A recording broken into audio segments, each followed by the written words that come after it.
سلام، معكم نورس كيتشن. الا كنتو اول مره كتشوفوا القناه ما تنساوش تشاركوا فيها وتضغطوا على الزر باش يوصلكم الجديد ديال الوصفات. اليوم جيت نشارك معكم حريشات في الفران. بزاف ديال البنات ما كيصدقوش ليهم، كيقول لك كيجيوهم قاصحين ولا كيسيحوا ليهم في الفران. اليوم جبت لكم وصفه ناجحه 100% اقتصاديه وسهله. حريشات بمذاق الشكلات والقهوه كيجيو رائعين والمذاق خيال وسهلين في التوجد ديالهم. تبعوا معايا طريقه التحضير. اول حاجه غنحتاجوا ليها اللي هي البيض.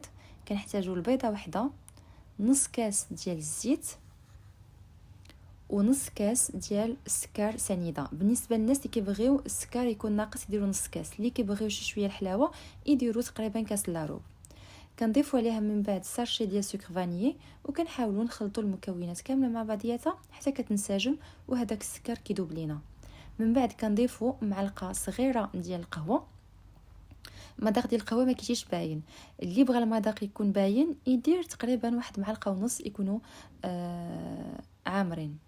من بعد كنديروا 2 معالق كبار ديال الكاكاو المر، اللي هما تقريبا 2 ديال لي ساشي ديال الكاكاو، وكنحاولوا نخلطوهم مزيان مع بعضياتهم حتى كيبان لكم باللي المكونات كلها تخلطات. من بعد عاد كنضيفوا كاس ديال الحليب. الحليب ما دافي ما حتى شي حاجه، حليب عادي كنضيفوه، وكنحاولوا نخدموا المكونات حتى كتذوب هذيك القهوه وداك الشكلاط معنا، كيبان لنا الخليط نساجم مزيان. من بعد كنضيفوا السميده.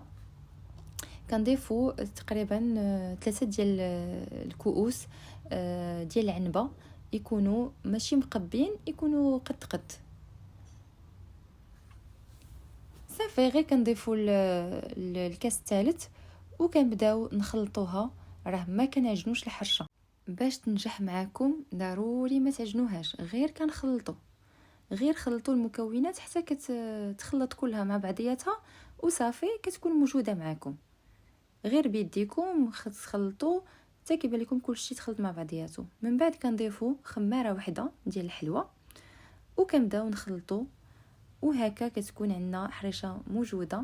كنضيفوا ليها في الاخر 2 معالق كبار ديال شوكولا فيرميسيل، كيبقى اختياري، كيعطي مذاق حتى هو زوين. الناس اللي ما بغاوش يقدروا يكتفيو غير بهذه المرحله بلا ما يديروه، ولا تقدروا تبدلوه بلي بيبي شوكولا، المهم اللي توفر عندكم. كنعاودوا نديروا نفس القضيه، كنبداو نخلطوا الحرشه ديالنا مع داك الشكلاط من التحت للفوق.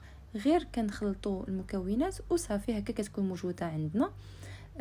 كنكونوا سخنا الفرن قبل على 180 درجه من الفوق لتحت، راه ما كتاخذش الوقت بزاف. ما كترتاحش العجينه ما حتى شي حاجه. كناخذوا صينيه اللي كتدخل للفرن وكنبداو ناخذوا اون كويير غلاس. الا كانت عندكم توفره، ما كانتش ديروا غير كويرات بيديكم ولا بالمعلقه، غير هذه كتحافظ على الشكل وكيجيو قياس واحد. طريقه سهله وكيجيو زوينين في المنظر وبنان. جربوهم وردوا عليا الخبر. كاع اللي ذاقوهم قالوا لي جاو غزالين. كيبدل الواحد من دوك الحريشات بالجبن ولا حريشات عاديين، هادو كيجيو غزالين حتى في المنظر. صافي كندخلوهم الفرن كما قلت لكم، تياخذوش بزاف ديال الوقت، 10 دقائق وكيكونوا موجودين معنا. كيكون هذا هو الشكل ديالهم، ما كيجيوش معجنين ما كيجيوش قاصحين، كيجيو هشاش من الداخل، والمذاق كيكون مبدل ديال الشكلاط. سورتو الناس اللي كيعجبهم الشوكولا راه غادي تعجبكم هذه الوصفه، جربوها ما غاديش ندموا عليها. كيبقى التقديم راجع لكم، تقدروا تحطوهم بالشكل اللي بغيتو، وهذا هو الشكل النهائي ديالهم. بالصحه والراحه.